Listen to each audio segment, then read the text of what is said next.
Bonjour tout le monde, dimanche 10 novembre. Je me trouve donc à Châtillon devant l'église Saint-Pierre où je vais pouvoir assister à la messe. L'objectif de l'étape du jour c'est d'atteindre Verrès.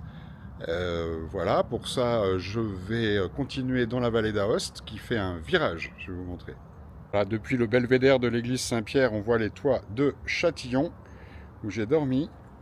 Et puis là, les montagnes et la vallée, là hop, on va partir à droite comme ça. Et comme vous pouvez le voir, eh bien à nouveau un temps magnifique. J'ai beaucoup de chance avec la météo. Allons découvrir l'église Saint-Pierre. Alors c'est une église récente, début 19e, non début 20e, pardon, 1905 par là. Imposante, avec en façade une statue de Saint-Paul, qui est très souvent associée à Saint-Pierre, qui est en statue là-bas. Mais on ne le voit pas bien.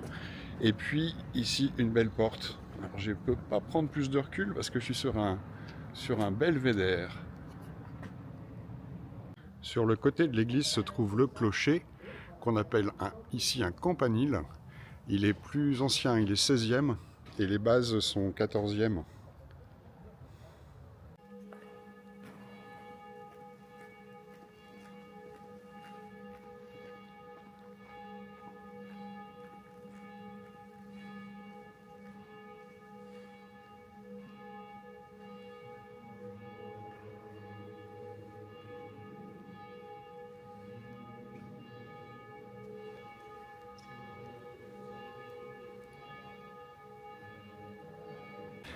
J'ai pu assister à la messe, à l'église Saint-Pierre, donc une messe en italien naturellement, mais on n'a pas de mal à suivre parce que la liturgie est la même, j'ai mon Magnificat pour les lectures, et le mieux c'est quand c'est en latin, parce que là ça permet de chanter avec tout le monde.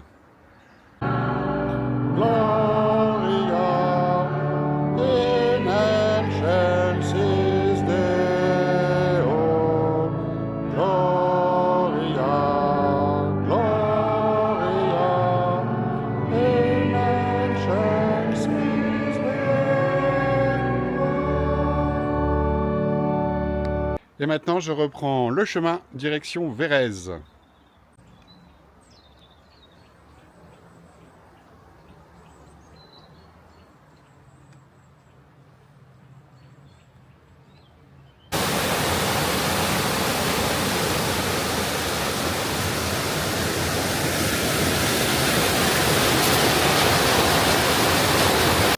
En bas, c'est Châtillon et l'église Saint-Pierre où j'étais à la messe. Puis là, je suis content d'avoir un petit peu de plat parce que on vient de démarrer par une belle montée déjà. Et il y a pas mal de dénivelé encore sur la journée d'aujourd'hui. Je vais alterner les montées et les descentes comme hier. Après, les étapes d'après, je crois que c'est plus plat.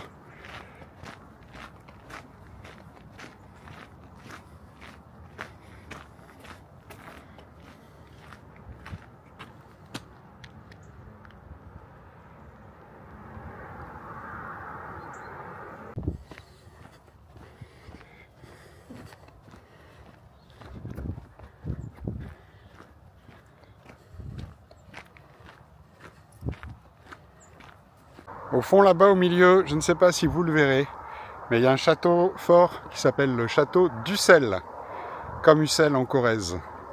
Il y a vraiment beaucoup de noms français. Là, j'étais à Châtillon, il y en a beaucoup en France. Je m'en vais à Saint-Christophe. Ça fait plusieurs fois que je fais remarquer la présence du français un petit peu partout, sur les noms de villes, de rues, les bâtiments. Et peut-être vous vous demandez pourquoi. Si vous avez regardé mes précédentes vidéos, vous avez déjà l'explication. En fait, ici, nous sommes sur le duché de Savoie. Or, la langue officielle du duché de Savoie, c'était le français. Voilà, tout simplement. Et le duché de Savoie ne fait partie de l'Italie que depuis que l'Italie existe. C'est-à-dire 1860. Puisque jusqu'en 1860, l'Italie n'existait pas. En tout cas, en tant qu'entité politique, en tant qu'État, c'était un territoire géographique comme, je sais pas, les Balkans par exemple. Les Balkans, c'est pas un pays. L'Italie, c'était pareil. Et c'est donc Victor Emmanuel qui a réuni tous ces principautés, ces royaumes et ces duchés en un grand royaume italien. Et ça, c'est 1860. Jusque-là, la Savoie est en autonomie et sa langue officielle est le français. Voilà l'explication. Allez, tchuss. Alors sur le chemin, on trouve de nombreuses fontaines, très nombreuses fontaines. Il y en a partout. Mais alors il est marqué nulle part si c'est potable ou pas potable. Et tout à l'heure j'ai déjà vidé une bouteille parce que je la trouvais très trouble. Voilà, elle est même plus trouble. Voilà, depuis que j'ai mon filtre à eau, ça tombe bien. Alors là on va rejoindre Saint-Christophe, qui est ici, je pense.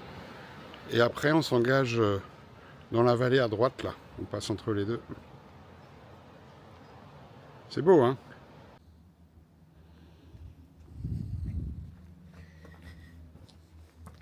Alors ici, nous avons un pressoir.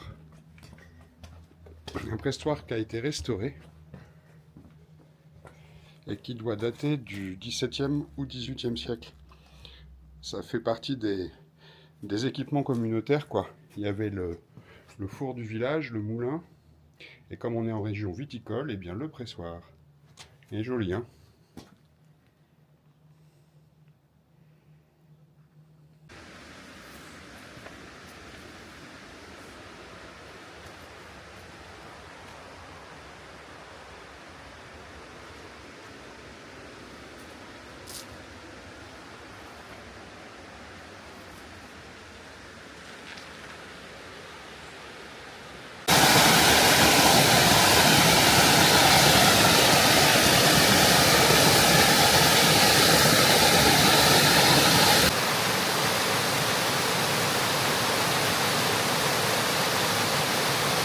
Bon, Saint-Christophe est en bas là, mais le chemin passe en bordure et je ne vais pas m'arrêter à Saint-Christophe.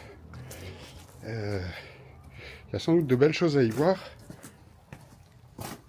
Ceci étant, le chemin passe pas par là et il faut que j'avance, quoi.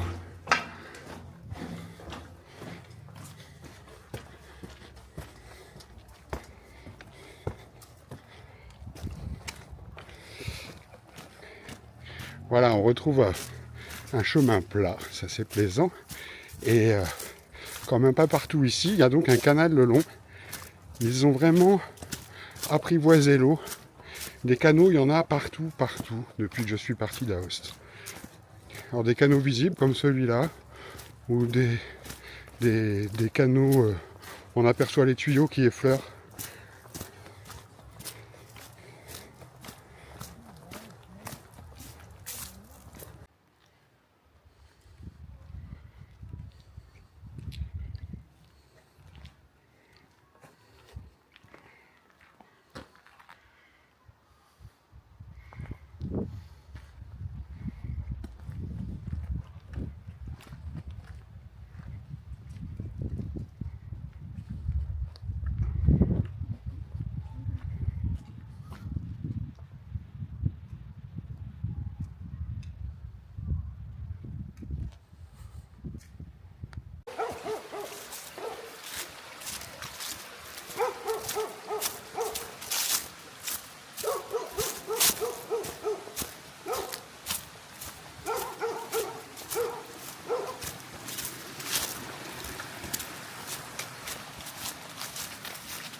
Voilà, on change de coin. Maintenant l'idée c'est d'aller par là-bas.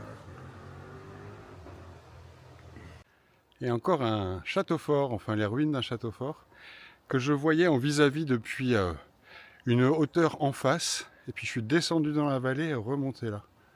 Ah, le chemin est coriace encore aujourd'hui.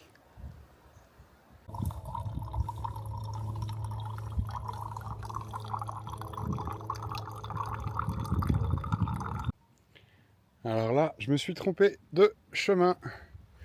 Mais ça me permet de découvrir ce petit coin là, qui est très minéral. Il y a des rochers un peu partout. C'est vraiment sympa. Et j'aurais bien posé le bivouac ici. Ça permet d'aller au château qui est devant. Ouais, parce que comme vous voyez, j'aurais pas fait la distance que j'espérais au départ, mais comme je vois que le soleil va se coucher, là, j'abandonne l'idée d'arriver à Verrès aujourd'hui. C'est mort, mais j'ai pas envie de marcher de nuit, donc je cherche un lieu pour poser le bivouac.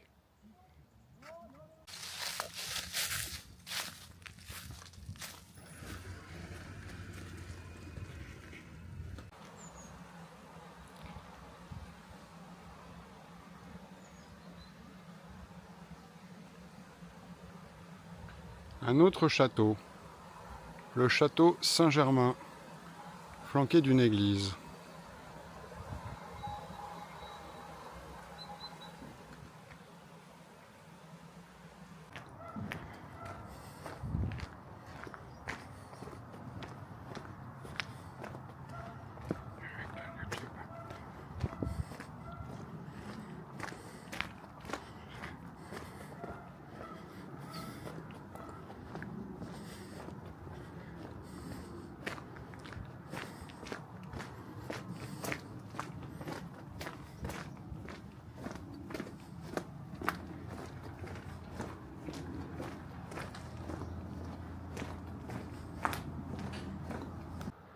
Alors, petit point de situation. Eh bien, je suis pas arrivé au bout de l'étape.